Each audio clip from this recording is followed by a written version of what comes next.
আসসালামু আলাইকুম। কেমন আছেন বন্ধুরা? আজকে শুনতে চলেছি জুনায়েদ বাগদাদী রহমতুল্লাহ আলাই ও চোরের একটি শিক্ষামূলক ঘটনা।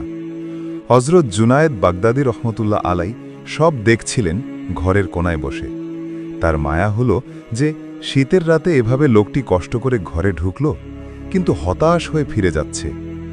চোর যখন সিধের কাছাকাছি, তখন জুনায়েদ বললেন, এই দাঁড়াও। লোকটি চমকে উঠে পেছনে তাকালো। চোর তাড়াহুড়ো করে পালাতে পারবে না ভেবে দাঁড়িয়ে রইল। জুনায়েদ কাছে এসে বললেন, খালি হাতে ফেরত যাচ্ছ কেন?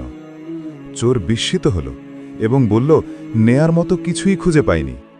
জুনায়েদ বাগদাদী বললেন, তুমি দাঁড়াও, আমি খুঁজে দিচ্ছি। এই বলে তিনি ভেতরে গেলেন এবং কিছুক্ষণ পর মাটির একটা পাত্র এনে বললেন, এটাই নিয়ে যাও। চোর বলল, এটা দিয়ে আমি কি করব? জুনায়েদ বাগদাদী বললেন, আমি যা করি তুমি তাই করবে।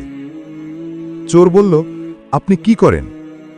জুনায়েদ বাগদাদী বললেন, আমি অজু করি। লোকটি বলল, আমি অজু করতে পারি না। জুনায়েদ বাগদাদী বললেন, এসো, আমি শিখিয়ে দেই।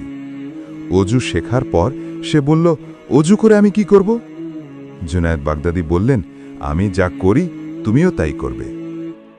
লোকটি তখন বলল, আমি তো নামাজ পড়া জানি না। জুনায়েদ বললেন, এসো, আমি নামাজ শিখিয়ে দেই।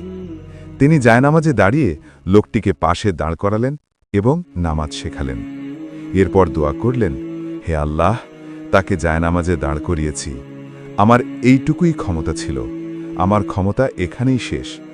তার মনের ওপর আমার কোনো ক্ষমতা নেই, কিন্তু তোমার ক্ষমতার শেষ নেই।